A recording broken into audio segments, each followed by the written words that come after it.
the individual and what they do with that information and how it affects the rest. On one level, it's fight or flight. It's the sense of confidence in a market, seeing an opportunity, or seeing a risk in which people are too fearful and there's a run on the banks, or there's a flight from the markets that creates a knock-on effect that then becomes almost intractable or takes a different kind of recovery process. We've been looking through a book by Niall Ferguson, teaches at Harvard and at Oxford both.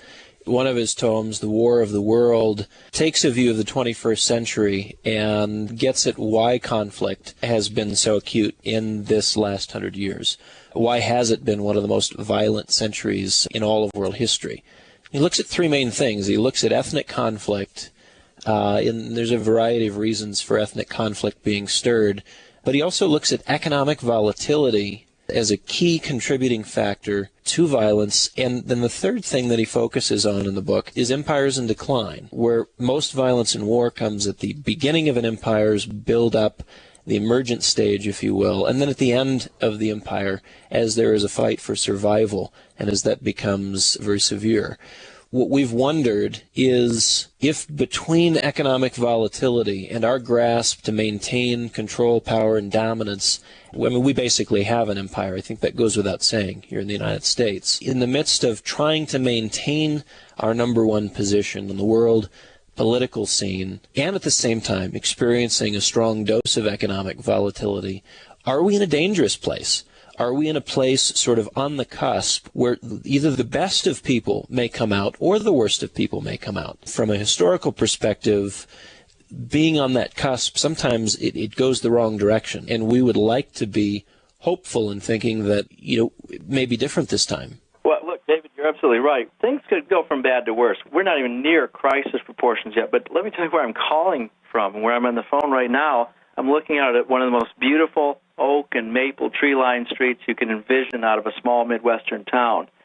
At the same time, we're in a county that's been hard hit by the job losses in the auto industry. This is a bedroom community for auto industry executives, and as those jobs have gone away, this town has fallen on harder and harder times, and the blue-collar workers that also supported and were supported by that industry have lost their jobs. We have the highest unemployment rate in the state of Michigan right now, Shiawassee County. I'm in Owasso. You can Google us if you're near a computer. Look at Google Maps, OWOSSO, Michigan. We're between Flint and Lansing.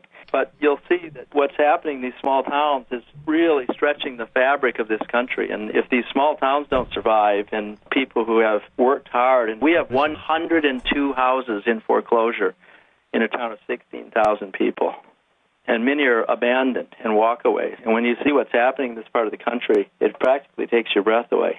But we're in a place of risk. Is it dangerous? There's uncertainty. Wherever there's uncertainty, there's risk, and there's also opportunity. I think one of the things that you have demonstrated in your investment strategies for many people who have not become familiar with them is the ability to see through the immediacy of an economic situation or scenario into the future and basic historic norms and responses, find value. So there's definitely an opportunistic environment around us, whether it's going to be disastrous or whether it's going to be a period of time like one could point to, for example, the Depression, which my mother grew up in, has a coffee table book with photos of what people went through, and she describes the conditions under which if you had enough baking soda or flour or sugar or apples to make an apple pie, say, the first thing on your mind was how many people had last had a piece of apple pie, and the idea was to split it in as many pieces as possible to share it. It engendered generosity,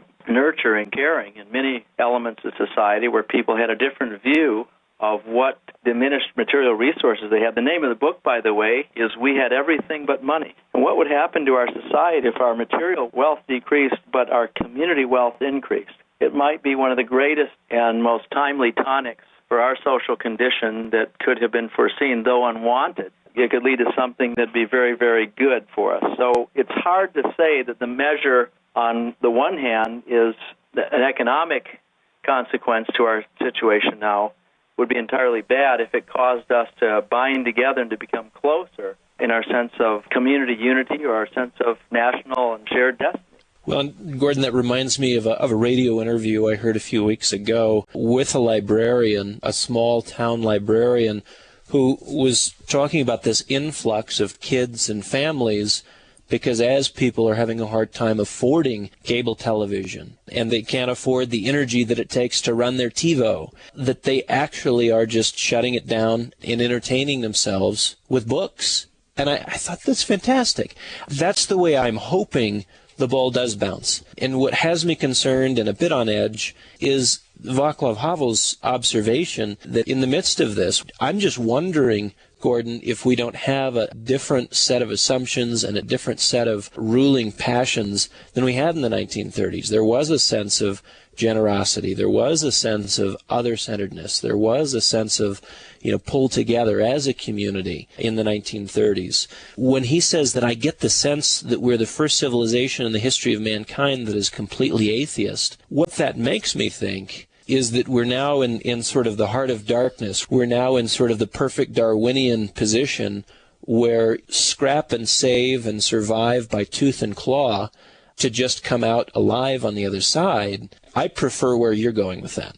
Look, I think that one of the great prophetic voices of our time died on August 3rd, just in the last week. And, of course, you mentioned Alexander Solzhenitsyn and his famous speech at Harvard, June 8th, 1977, A World Split Apart, in which he prophetically looked at the death of the West and its implications. Havel's another source of looking at the past and the future. He's the most unlikely political leader, and yet at the same time, here's this poet-president in Czechoslovakia, who is one of the most heroic figures of his time. I think when you think about the implications of the conditions under which we're living and the uncertainty principle at work there, and the fact that the conditions are never the same for any generation or any set of circumstances. They're never quite the same. And they're especially potent today because of the power of information transmission. Whether we do the right thing or the wrong thing, it's transmitted at a faster rate around the world than ever before. And this changes the sense of how we shape the spirit of the age, how the zeitgeist is influenced.